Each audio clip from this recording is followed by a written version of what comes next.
రేవంత్ రెడ్డి గారు సెలవిచ్చిండ్రు ఏమని, మంచి మైకులలో చెప్పాలి, చెడు చెవుల్లో చెప్పాలి అన్నాడు. నేను రేవంత్ రెడ్డి గారికి చెప్పేది ఏంటంటే, మంచి మైకులో చెబుదామంటే ఫస్ట్ నువ్వు చేసిన మంచి అయితే ఏం లేదు, రెండోది మైకులో చెబుదామంటే కరెంట్ కట్ అవుతుంది. ఏం చేయాలి మరి, మంచి ఆడికెళ్ళి చెప్పాలి, మనం చేసింది ఉంటేనేమో చెప్తా అనుకుంటుంది.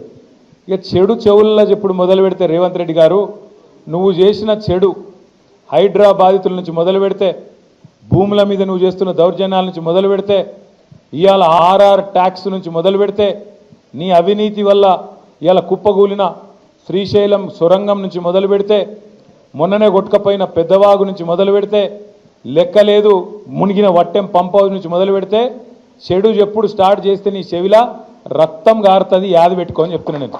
ఎందుకంటే చెడు చెవులో చెప్పాలి, మంచి మైకులో చెప్పాలి అని చెప్పి రేవంత్ రెడ్డి గారు చాలా తెలివిగా చెప్పినా అనుకొని ఆయన డైలాగులు కొడుతున్నాడు.